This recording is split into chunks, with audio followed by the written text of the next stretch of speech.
You know, a lot of things that like discourage me about YouTube and make me like now there's a big market for just really dumb type of comedy and dishonest, like just big thumbnails and like clickbait that's like my Uber driver murdered me. And I'm like, how? Yeah.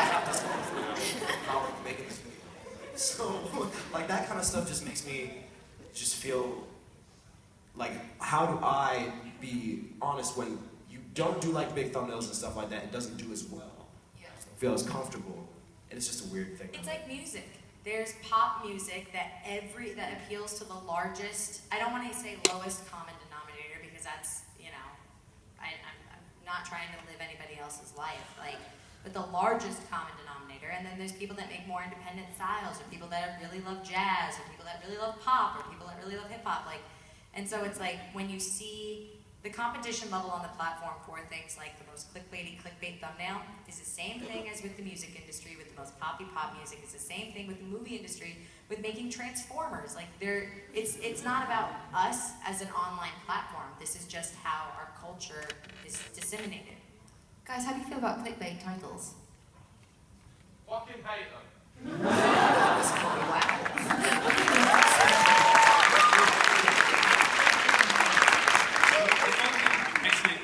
Is that we also notice, of course, we notice with a lot of vloggers who use those thumbnails and clickbait shit.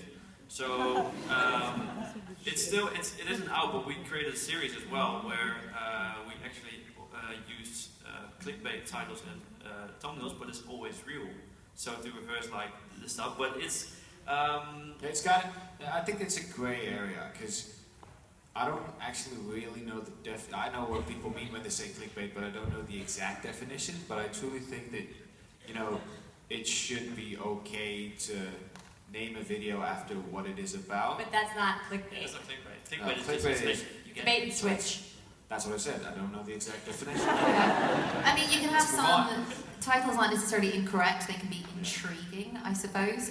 It's just not on when it's completely misleading as a title. It's like, yeah, I fell off a building, but it's like I tripped, you know. Yeah. So it's like, it's time wasting. I think that's why people get frustrated with it. no, yeah, it's deception. That's like the purest form of deception, you know. That is just lying to people outright. If you're doing clickbait and it's most like, you know, When people write, not clickbait. yeah. I said not clickbait, it's the new clickbait. That's just what people now need to verify that their video is in fact not clickbait because so many people are doing it. I just think it's really lame. I don't know. Will it disappear? Because I noticed like you have like kind of waves when it's like really a thing, clickbait, and then it like diminishes and then it goes up. Like I have the feeling like in the end, the real content that people like find out like what's not clickbait and what it is. So it will. I think, in my opinion, it will go down more and more, and you only have like the. Weird. I think there might be some people that like it. Honestly, there might be some people that get a kick out of it and think it's funny. Or views might not be the best way to gauge how much people like or dislike something. Like a view is so passive. It's not. Yeah, it's like people get so Clicked on so much crap. Like, yeah.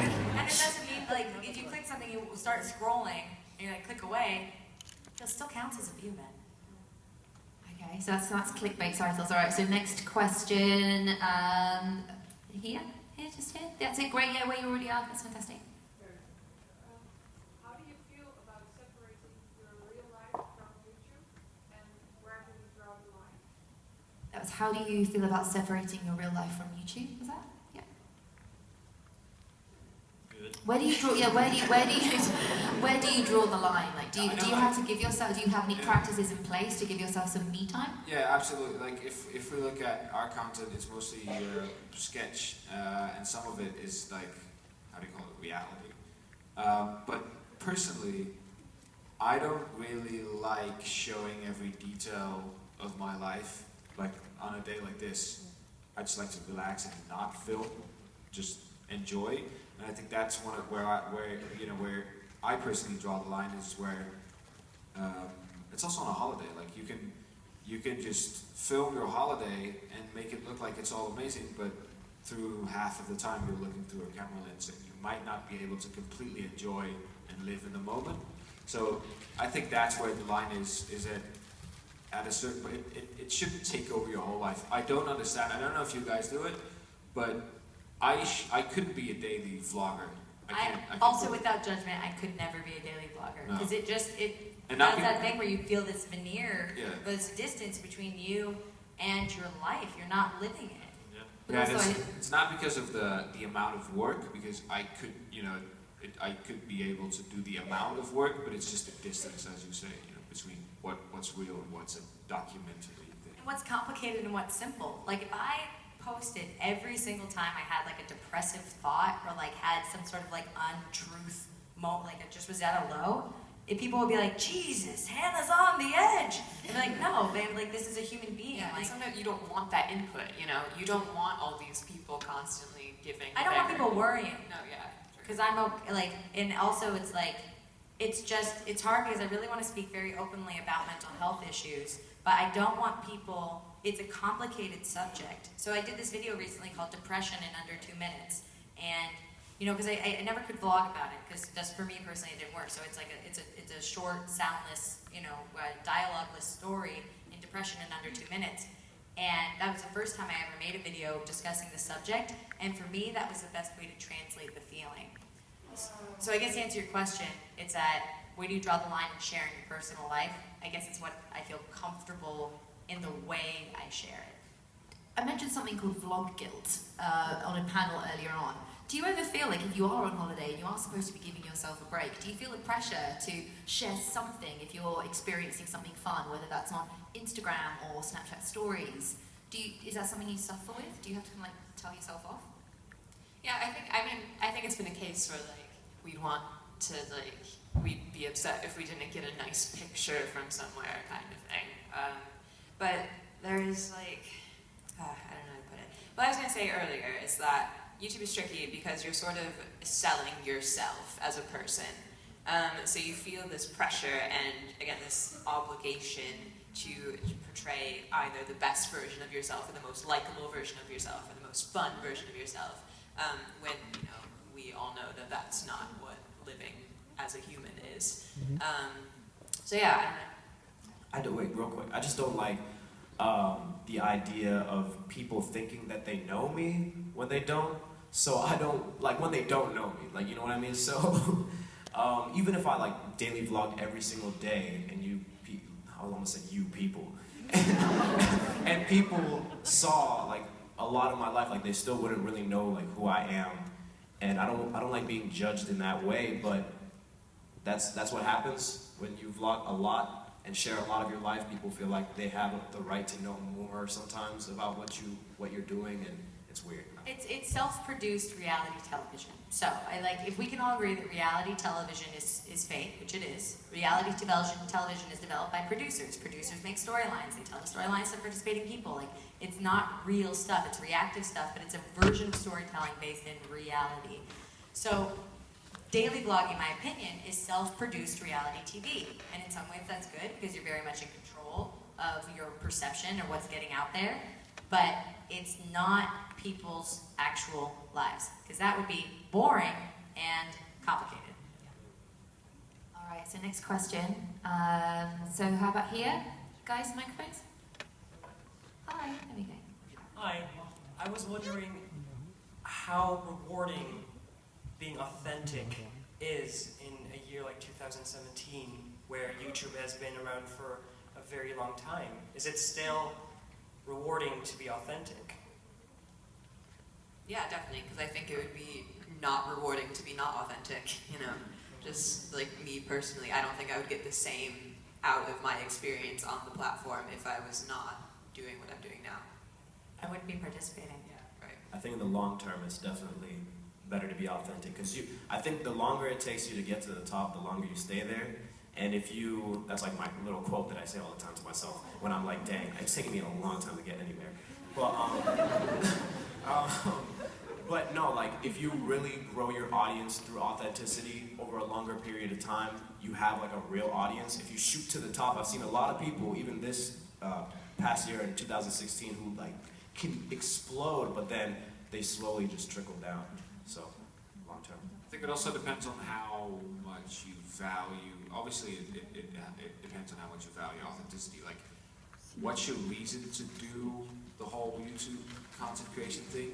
if the reason, let's be very honest, I shouldn't say, but Finally. honestly, if your reason is to become a millionaire, then and that's what you think you're gonna get happiness from, then you can throw authenticity away because you don't value authenticity.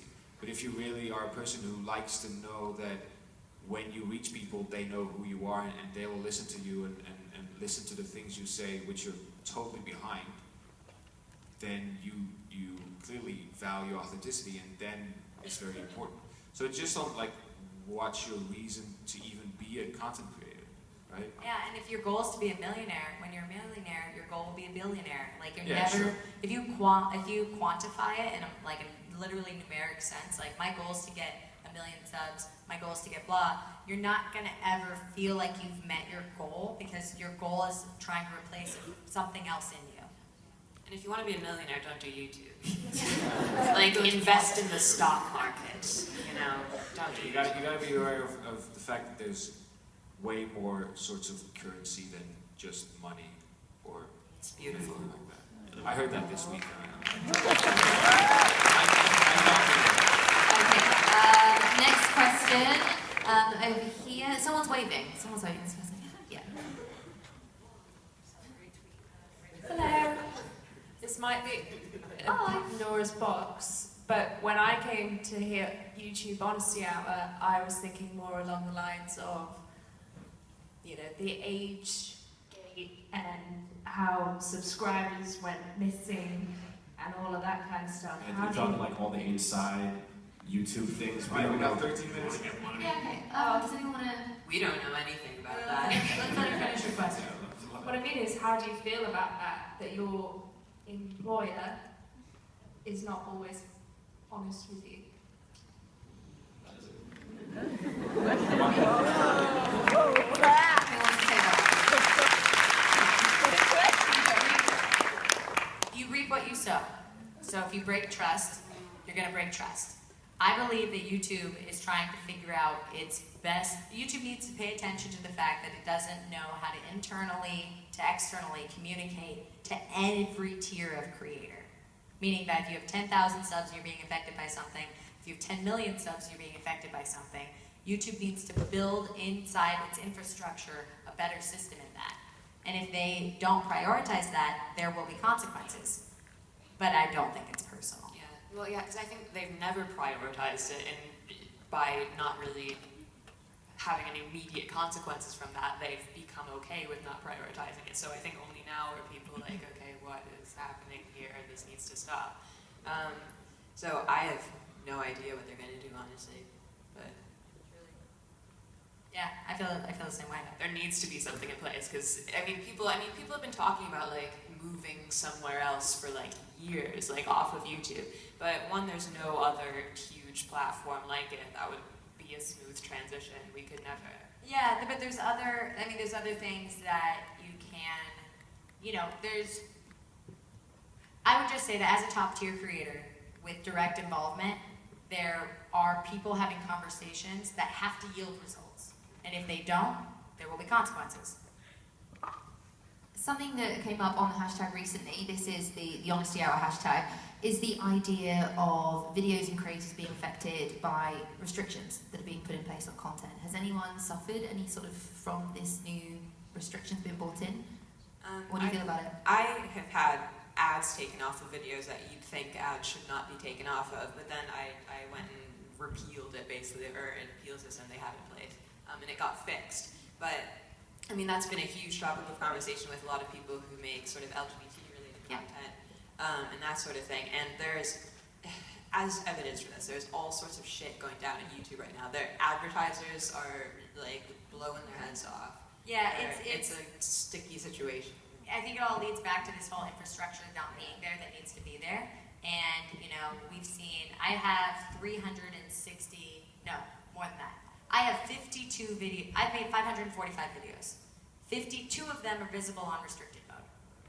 100 of them are my drunk kitchens, right? So there's a number in there, there's stuff that's off. I think that, or actually, I know that, women's health, sexual health, LGBT issues, suicide prevention, mental health. The videos that are being restricted are being wrongly restricted, and YouTube has a window of time wherein they can fix that. That window of time is not yet expired. It's a big problem to fix. Let's see what happens.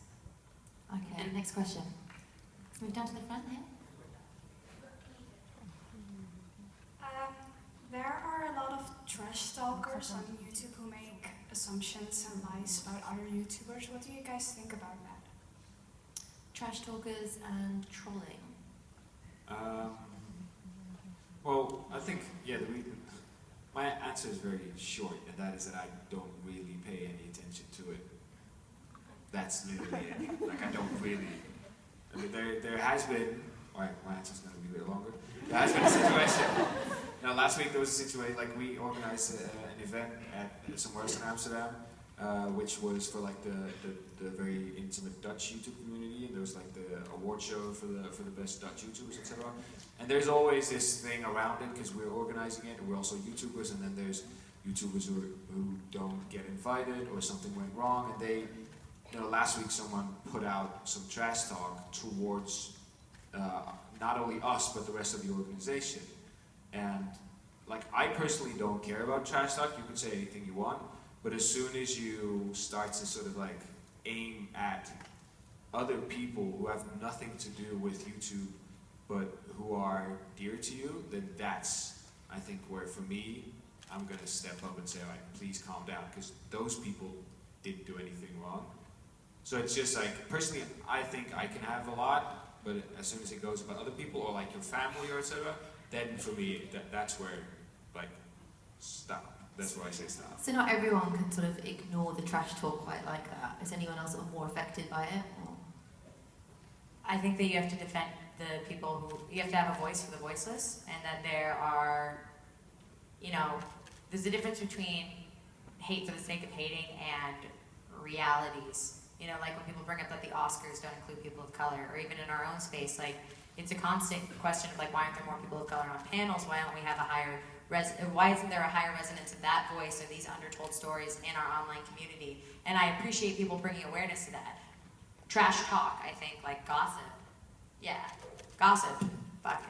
Oh God. You can make, I think, like what I've just noticed, like with like the whole drama thing and everything, is if you make videos about other YouTubers, like you can get a lot of attention. You can get a lot. Like if I made a video, I was like, Savannah Brown is the worst. Like she punches babies. Like that's the title. I'll get way more views than most of my videos. Tell that. You never expected from her, right? But so you have to watch it. But I think you have to. So, That'd be crazy.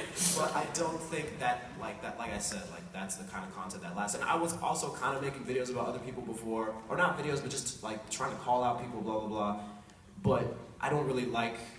It's just a negative environment, you know. It just makes me sad, and I was like, I'm already enough sad. Do you do anything to manage the trolls? Do you try and put people in their place, or do you get involved in the comments, or ever say anything back? I know I shouldn't. If someone says something that really riles me up, then sometimes I'll say things. I think YouTube, one thing that YouTube has actually done right, I think, was when you can block words in the comments, specific words that you just don't want to see in the comments. I think that's actually something that works really well. So if there are just things that you don't want to read, I think that's good. Yeah, it's just like you have to be open to it, you know? It's like even if the criticism isn't delivered in the right way, I can be secure enough in myself to be like, no, that's wrong. But you know, but I'm listening, I'll sit there and be like, okay, like I've been accused of things that are just completely, you know, like I think once or twice people really misinterpreted me, and I was like, oh, I'm sorry, this has been misinterpreted. This is what I meant. And then, but then they didn't let it go, and I was like, okay, well, you're, you know, you have to Their figure out- issue. Okay, so I can do one or maybe two more questions. Over here, yeah. Hi, this is specifically for Hannah, but of course happy to hear other people's. I haven't spoken at all. You mentioned briefly about views that, you know, there's a lot of clickbait, and a view might not mean anything, they might go somewhere else. So I was wondering how you consider your content being valuable. How do you, and what's the main measurement that you use to know that you made something good? It's so subjective. It's completely subjective, you know? Recently I've been experimenting with more like hilarious thumbnails, you know, and like, you know, I peeled skin off my foot, like for, I did a peel. It's an exfoliating peel, it's like a spa thing, okay? You put your, Like you were peeling off your foot. yeah, I know, it's horrifying. I would never, but I did. I'd click on that. Yeah, that's what I'm saying. You know, I mean, it's not one sentence from a story. Like, our lives are chapters and chapters and chapters, right? So it's like, the Hannah Hart puts this foot skin peel in a vlog, or I don't do vlogs, I do videos because I'm old, I call them videos. Goodness isn't a factor by which I can measure myself. It just has to be, it has to be in this moment in time, like, yes, this is what I'm experimenting with. But how do you measure the success of your videos? Is that, do you look at views or engagement? Are you interested in likes or comments? I mean, if I can get over 100,000, I feel pretty good. My views aren't the most substantial. Like, I care more about my relationship with my community. I engage. YouTube is not the foremost platform on which I operate as a digital influencer. I am on Twitter, I'm on Instagram, I'm on Snapchat. I'm making larger scale productions. I mean, I'm sure you know, there is a finite amount of time that I'll even consider myself a YouTuber as a designation. Yeah. Guys, what about you? How do you measure your success on videos and sketches? For me, I really never looked at the views. It's like, I think I'm looked a little bit more to like the results. So that's like a good balance we have. But I think it's also the interaction, because a lot of times we saw YouTubers who had like lots more of views, but when we were like at the event, like the cinelovers or the cinemators, they were like the best fans that out there, and that's the most important thing for us, the connection we have, and that we share the same story, and yeah, it's just the interaction we have. That's the most. Okay. All right. One last question. Here, right at the front. So, what do you think about people advertising themselves in your comment sections? Yeah, I used to do that shit. I did. But that's, like I said, that was when I was like really trying to get, like, cause there was this one girl who was like, the reason I started all this almost, was, one of the reasons was this girl was like, no one cares what you say. Like, she said something like really mean in like 7th grade. I was like, you're just so mean. And then I was like, I have to, you know, get subscribers. And when I hit like 300, I was like, that's 300 people that care what I say, you know what I mean? But that was at a point where I was like, I want more numbers, so I was trying to advertise. And I feel like the people that advertise just want those numbers, or maybe you just want people to see what you make. But it's just, that's the struggling point. Yeah. Where it's kind of desperation, not in like a super bad way, but like you just really want people to see. But discovery on YouTube is so broken. It's so hard. But it doesn't, so like how, I have no idea, if I was starting a channel today, I would have no idea how to grow subscribers, you know, so feel free. It's hard to get down on people who would try anything possible. I get lots of comments on poetry videos and things of people saying, hey, stop with your poetry, I also have poetry here. And there'll be a big thread of comments of people also in my comment section going, hey, this is great, I subscribed, whatever. So I think it's, when people do it in a pure way, you know, I think it's a good way to cultivate a sort of, you know, amongst your community for them to interact with each other, you know. So I think it's, you know. As a smaller YouTuber, when it happens on my channel, it can get irritating because all of the comments can just be adverts, and you think, is anyone actually watching? Like, it would be nice to get some genuine views, but I'm completely with you. I think it's so difficult for smaller YouTubers to get discovered. Like, do whatever you can. We're gonna do one last question. Okay, here. We'll just shout it. So you were talking about it earlier a little bit, but what do you think about companies that recently were saying we're going to go off YouTube? So a lot of sponsors like Pepsi were saying there were some controversy with people using racism in their videos, and they're saying we're going off YouTube completely. First they were trying to get channels that were a little bit more family friendly, but now they're actually just moving away from YouTube. But then the day after, they still post their own commercial on YouTube. So what do you think about that? Does it affect anybody? Big brands leaving the platform? Does anyone care? It totally does. Well, because I think that was where all the restricted mode stuff came about. And I think, not that like, I think it was some percentage, like 1.5% of people watch YouTube on restricted mode, which obviously isn't like a huge huge percentage, but it's the precedent of it really. And I mean, like we were talking about earlier, I think YouTube is just broken, and I think it needs to figure out how to handle things like that because, you know, a company, you know, doesn't want its 30-second Pepsi ad over like a racist video, you know. Which actually makes me happy. No, Like, yeah, of course. yeah. Yeah, You know what, like, no, I I understand the concern completely. So I think it's now the ball's in YouTube's court to figure out how they're going to reconcile. You know, it's all things to do with like metadata and blah blah blah. But they need to figure out how to use that to make it a platform where these things can coexist. You know. Yeah. Well, not so racist videos can coexist. Like I want them to get rid of all of those, but you know, just like generally with ads and. I just really hope they're putting a lot of time and thought and resource into fixing this because I would like to believe that they have to. You know, I really hope that people don't accept that. So there you go. Hope you've heard YouTube. Thank you to all of our panelists. Enjoy the rest of the Maddie, what's your channel? My channel is Maddie Moat. It's just my name, very original. I also work on Earth Unplugged as well, which is a channel about natural history. So family-friendly educational. Woo! Thank you guys.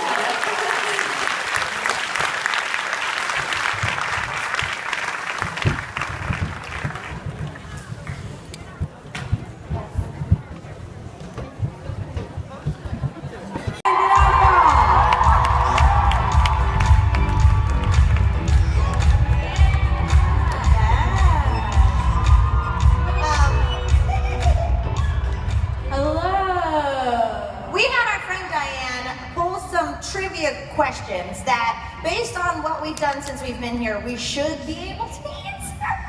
What did you say? We should be able to answer. Oh, okay. I mean, we speak the same language, and I could not understand what you were saying. This is just our friendship, guys. That we are going to try to answer, and then what are our rules, Hannah? The rules are that each of us has to make a buzzer noise because we don't have any actual buzzers. So, for instance, my buzzer noise is going to be. You don't have to applaud that. What's your buzzer noise going to be? Eat shit. Okay. And we're going to do who can get the most out of 7, and if you get it wrong, we have to take a sip of your beautiful liquor. You never? You never? Oh, she's drinking it. Oh no. Hell no. We don't accept. That's Bentley's brand. We're not imposing on that at all. Couldn't touch it. We need to do it. It's really weird. We bought this bottle and it only came half full. Yeah, weird. At least I'm an optimist, but still, it's strange. Very strange. Very strange. It's got a hole in the bottom. All right. Are you guys ready for your questions? Yeah. Oh, let's play Amsterdamasses. No shouting out the answer. Oh, no shouting out the answer. Leave them to die. We're all dying, Diane. Thanks for the friendly reminder. Okay. First question. Typically, the depth of the canals is between 2 to 3 meters. The locals joke that in the canals of Amsterdam, there is 1 meter for water, 1 meter of mud, and 1 meter of blank. I saw Hannah jump. Oh, she's so little. Bicycles. Correct.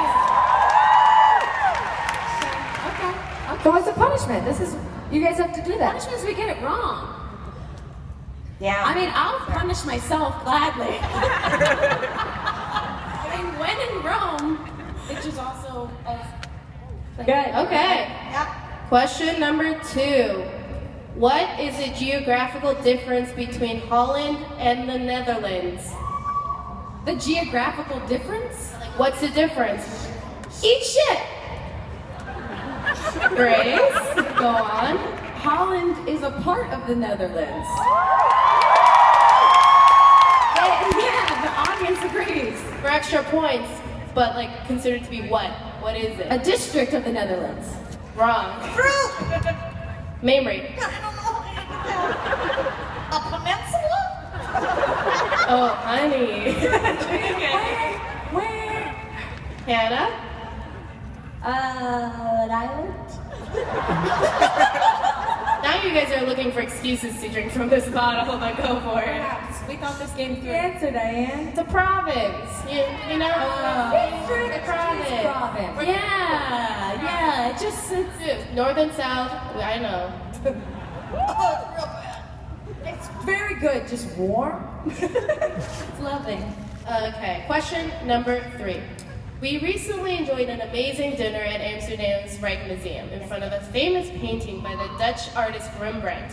What was the name of the painting? Memory. The Night Watch. Correct. That's correct. Wow, Mamrie, you're so smart. See, I'm more into art than like geography. Say it in Dutch. Oh, what's the Night Watch? The Nicht. No? Is that did I just say a slur? Uh-oh. Moving on. Yeah. No one posts that. No one posts that on the internet. Question number 4. Wait, what's the score? The score, Hannah has 1, Mamrie has 1, Grace has 0. Keep it strong. Oh, has 1. Very on brand. Grace has 1. No, district wasn't correct according to Diane. But you answered the one before that. Hannah, just move on, baby girl. We'll settle this later. Okay. How many paintings did Vincent van Gogh sell in his lifetime? Stop. Mamrie? 0. Arrow? 0. Ink. Right. That would be cool, though. That'd be a cool answer. Can we do it? No. Yeah, it's like Price is Right rules where you can go up to the number without going over. I You love guys how don't we have do that. Price is Right. That's an American We game. don't have the budget for that, so just give me the number. Got it? Okay. 240. Very wrong. Eat shit. Grace? 69. You're all wrong. So you guys will take each a shot, which is the same number that he sold. 1. Oh, did you guys know that? Yeah, right. Eat shit. Technically, I was pretty close. Yeah. No? Yeah. All right. Get closer. All right. All right. So while you guys drink your loser shots. Wait, you can't ask the question until the loser shots are done. It's Okay, so a moment of silence for the There's loser sips. shots. There's sips. Too much for a shot. It's very dangerous. Role models. Okay, ready. Okay, so we've done this many times throughout this week, so this shouldn't be difficult. Oh, The no. Dutch and Germans cheer saying blank before enjoying. Eat shit! Grace. Prost. Correct. Now, the follow-up question to that is.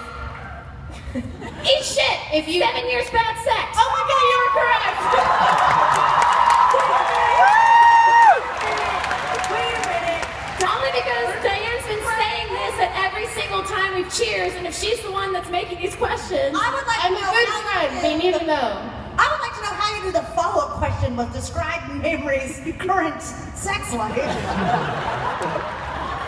Oh, 7 years. wow, self-burn, self-burn. 7 years. It got sad. Got sad real quick, guys. So, how many questions do we have left? 2? Yeah, sure. 2? We can come back. Yeah. So, questions. Hannah didn't go to this, but it was her own fault, so it's okay. I know, carry on. Yeah. What are the 3 ingredients in Heineken beer? Mamrie. Barley, malt, and yeast? Incorrect. What? Wait. Hannah? Hops. Oh, shit. And then? And yeast. No. Hops, barley, yeast is what I meant to say. Nope, incorrect. There's toad yeast in that stuff. Death yeast. Eat shit. Yes, Grace? You're dressed like a bottle. Thank you. Thank you. Wait, They're like, it's not a model, they're like, bottle. it's a bottle, not a model.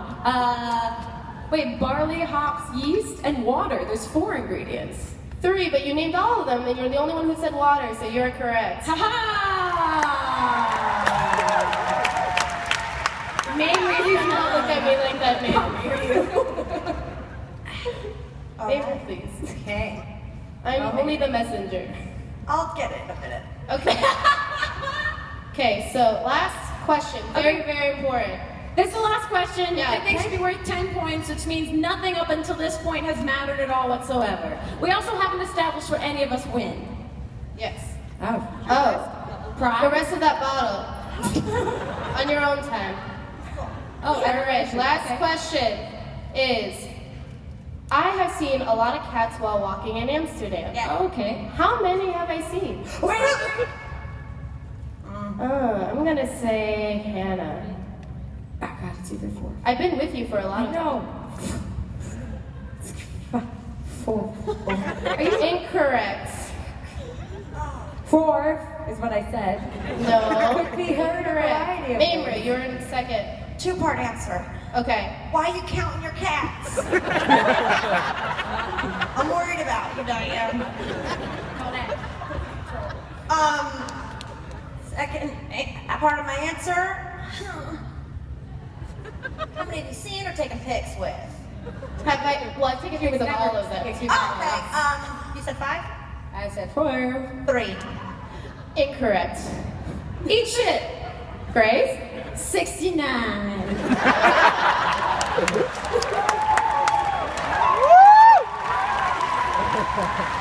Pretty good. Pretty right. Pretty correct. No.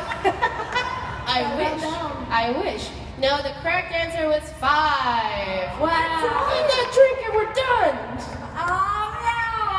Wow. I mean, I hope that this game, Amsterdumbasses, showed us how much we respect your culture, how much we've learned from your city, and how much we've grown as humans in this actual weekend here at the convention. In your words, prost.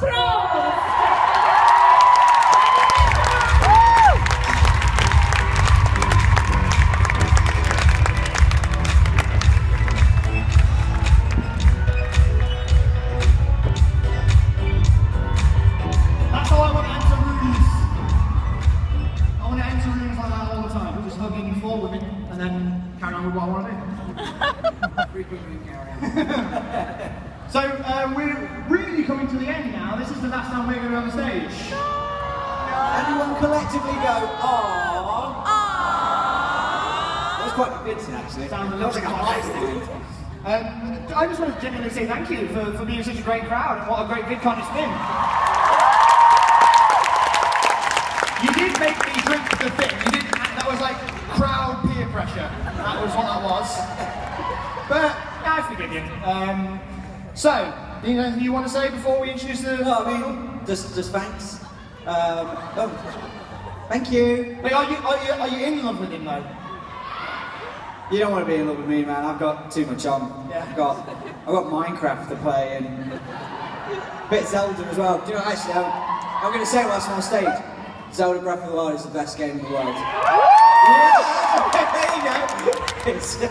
That guy knows. That's okay. So the last 2 people that are coming onto the stage, well, they're pretty.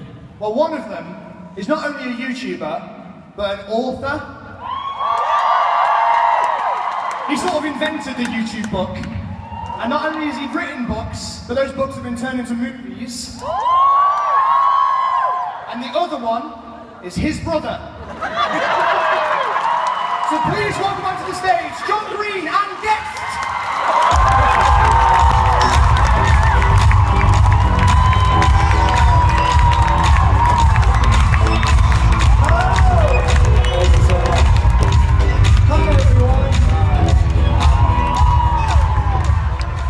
Huge round of applause for Jack and Dean. Woo!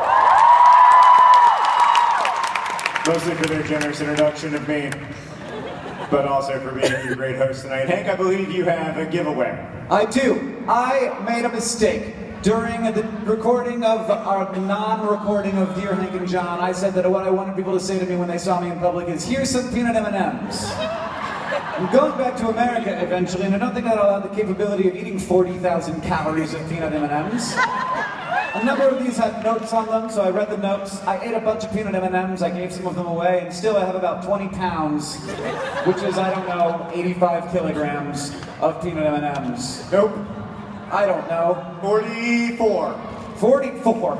Some of them are very heavy, so I won't be throwing them too far. I don't want to hurt you. No, Hank, hand them out.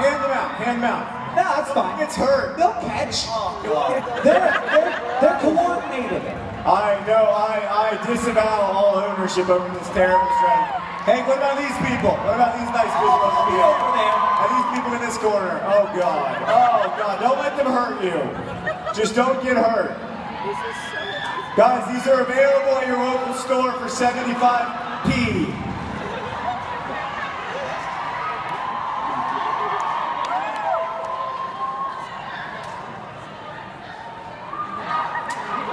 I don't love it. I don't love it. I don't love it. There's so many people who are not going to go, oh, don't hurt each other. Don't hurt each other. Don't hit the lights, Hank. Be kind to each other. Okay, this one's 440 grams. All right, imagine each other complex and be nice What to the each frick other. is this? I'll take these. I'll take these. Okay, this isn't very heavy, so it's going a long way. No one was paying attention back then. Nobody wanted them. It's a... Oh, that hit hard. I'm gonna come all the way over here. With these regular M&Ms. This is such silliness. Okay, here you go. All right. Okay, that was it. That was a lot of peanut M&M throwing. I just want to take a second to apologize to everybody who didn't get peanut M&Ms. You came all the way to VidCon. You wanted to have an amazing time, and you thought you were having fun, and then it was ruined in the last 5 minutes by the lack of peanut M&Ms. I got a thing I want to do. If you got peanut M&Ms, I want you to raise your hand with your peanut M&Ms and scream like you're the best thing ever happened to you, and everybody else just so, aww, like that. All right, 1, 2, 3, go. That's just for Snapchat. Thanks for coming to VidCon Europe. I hope you had a good time. I hope it was a nice weekend for you. I love YouTube. I love making videos. I love collaborating with other YouTubers. I love being part of the community of creators, and I love being part of the community of viewers of YouTube. But what I like the most is that YouTube has allowed me to connect with my brother. It has allowed me to have a much deeper relationship with him than I ever could have had otherwise. And I think ultimately that is maybe the difference between sort of legacy media or whatever you want to call it and new media, is that YouTube is really good at connecting people to each other. It's even better than being a video platform. Online video is good at connecting people to each other, and I hope that this weekend has deepened the connections that you feel to the people who share your passions and who share your interests, and that it has been productive for you, and we're so grateful to all of you for being here this weekend. This has been a really special experience, I think for a lot of people I've talked to, but definitely for me, it's, you know, it reminds me of what it was like when we were first starting out VidCon, like a smaller group of people really connecting and really like it being more about the connections between the people in the audience as much as it's about between the audience and the stage. It's so fascinating to hear about all of the ways in which online video and social media in general like occurs in countries that aren't America, and we get so focused on America and on Hollywood that we forget about all the cool, amazing, innovative things that are happening in other places. And I've just been so inspired and so excited by the things that are going on here. And thank you for that insight and for that enthusiasm. It's been great.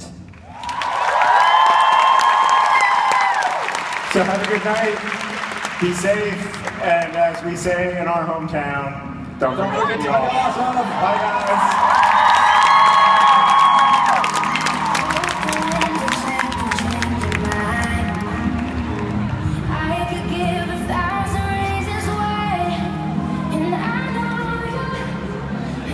Now I may sleep.